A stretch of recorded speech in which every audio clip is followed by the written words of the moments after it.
coming closer, usijesimama mlangoni. Baby, coming closer, ukanipoteza kwa macho.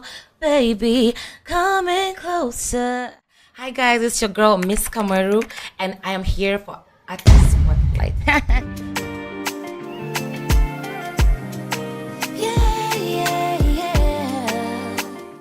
First of all, one, I'm passionate about them. I genuinely enjoy like being in the spotlight. Let's just say that. And also, to make some money because this industry, I think you have to be very industrious. You have to think about like a lot of things. You have to be creative. So I would say I love it. I love what I do, and also to make a little bit of money, some moolah.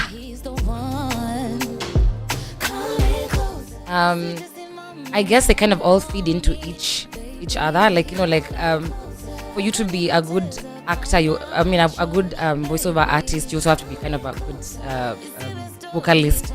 Like they kind of feed into each other. The confidence I have on set when I'm acting, or when I'm doing TVCs and all these things, it's the same kind of vibe. Yeah.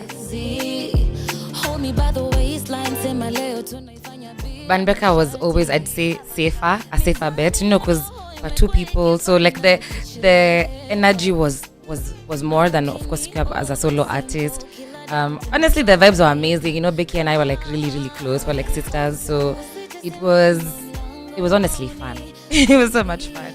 And then now, of course, being a solo artist, it's like it was a little bit lonely. I'm not gonna lie, in the beginning, because you're so used to having that covering or that person that you share these things with in the industry. So it was a bit lonely, but I've gotten used to it. So I'd say in the beginning, yes, it used to bother me, but I feel like right now I've accepted that it's part of me. The songs we wrote were things that I also put my heart into, and my energy and my time. So now I think it's just like I've progressed from this to this other version of me. Yeah. So the first year was a little bit of a depression. I'm not gonna lie. So I'd say it was more of just accepting. I keep saying, like, I kind of went through a loss. And kuna 5 stages. There's the grieving, the grief part. There's the acceptance. There's kuna hizo zote. So I went through all that. Also, honestly, did a little bit of therapy. And then after that, I was like, okay, so because I wasn't so confident to go back into the music, I went nikaanza kufanya like the TVCs, the acting, the commercial modeling. So at least I got into other things that were giving me a bit of the industry, but not completely in. And then I was also just building. I was still doing covers. I wasn't doing original music, just covers, posting them on my page. So I would say I was learning how to be a solo artist. First of all, I was like, am I like good enough? Are people going to like accept this transition from Band BeCa to this? Is the song gonna be good enough? I think that I was just really kind of doubting myself.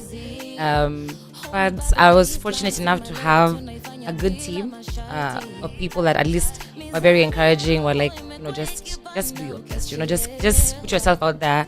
And yeah, I did it. Honestly, I think even Dan wasn't even mainly for the people. It was more for me to just like, it was like, you can do it. Like, as in, it's possible for you to actually release a song by yourself, and and people actually watch it and like it. So for me, it was more, honestly, it was a selfish song, I'd say. It was more for me, but I'm happy that people actually liked it.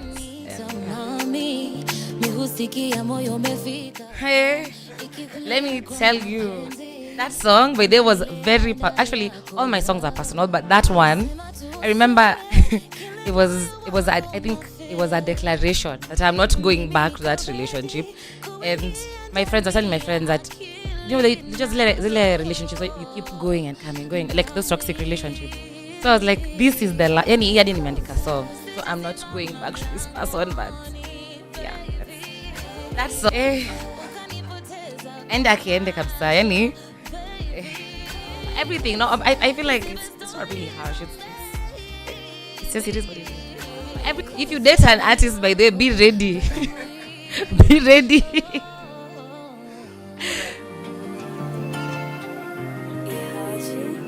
Oh my God, no. To be honest, no. I was like, I feel that one was pressure from my friends. I have a lot of Oontz friends, like Afro-house friends. So they were like, you have to do something with this, So I'm impressed. I was really, really shocked by the reception of the song. But it's an amazing song, And actually, I'm thinking of doing a little bit more into that. So expect more Afro-house music from me. Yeah. So first of all, that song, I had an idea and I shared it with Request. And also there's Mercury. So Mercury helped me write the song and he's an amazing, amazing songwriter. So I was like, this is the vibe that I want. I want to do an Oontz song, but I want to localize it. I think that's the best way to phrase it. And yeah, I think we got it. Because also I wanted to sing the song. I didn't want it to be like Ati Adal, like Nimeachwa. Like I was like I didn't want it to be sad. So I think the beats also kind of just give it that, we can dance to sad songs also. So yeah. I mean, I'm just in a good place, I'm happy, I'm loved, I'm well fed. So it was like I want to put this in a song, And yeah, I think Closer for me is just, it's a nice chill R&B vibe. And yeah, I'm just honestly, I think I write from a place of where I'm emotionally at, or like where I'm just feeling, and I felt like Closer just resonates with how I'm feeling right now. So I think this is the first song that has a bridge actually, and I don't know, I just felt like it needed to just keep the song is very, I'd say, sensual.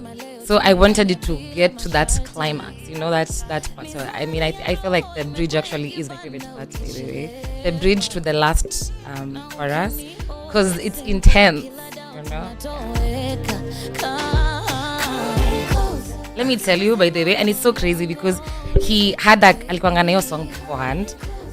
And I remember him playing for me Dunjo Mabera, and I was like, this song is like, that's okay. That whole project was like amazing. So he wasn't expecting it to blow up like that, by the way. But I mean, I'd say he's such a humble artist, because the way he still pushed my song even after his song blew up. By the way, he always pushed my song. He was the best artist to collaborate with as a first artist. And I keep telling him, I think I'm in his spoil. Because I need that same energy from every other artist I'm working with. Yeah, so he's an amazing artist.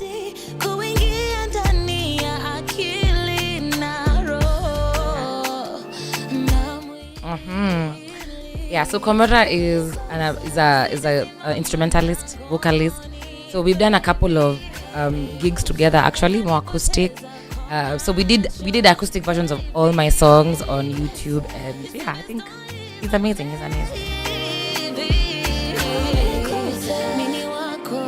Anyways, I mean, it's simple too. It's like nataka kuishi milele niharakishie, yeah, najua ni, yani I'm like, what's taking long? Like, I mean, are we doing this or not? Like I've told my mom about you, like I want to move in with you, literally, like, and then so Tuku is like, chill, it's happening, like it's you. So like I am sure it's you, najua ni wewe. So yeah, I think I mean, it was a lot of simping, but it was a beautiful song. It's a beautiful song. Honestly, it just felt like I'm seen. Like I felt like I felt very seen, because to be honest, they were choosing people who are like, current people who are pushing their music, who are very relevant. So I would say like it was like all this hard work I'm putting into my craft is not going unnoticed. So that's what I felt, and I would say it was an amazing platform. I got to meet so many amazing artists that I didn't even know before that. I met Kina Hilda, Watiri, Kina Njuguna, Kina Waridi.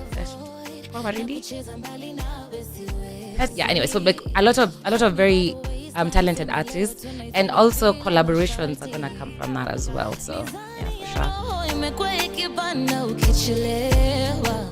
So it's Miss Kamweru. You can find my music on all DSPs, guys. Yani Boomplay, Spotify, Apple Music, these are everywhere. So you just search Miss Kamweru and you'll find my catalog. And And also on YouTube, I have amazing videos, amazing visuals. Check me out, Miss Kamweru.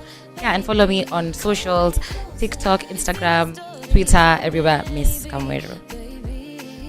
It's my favorite one. I think I killed it. If I do say so myself.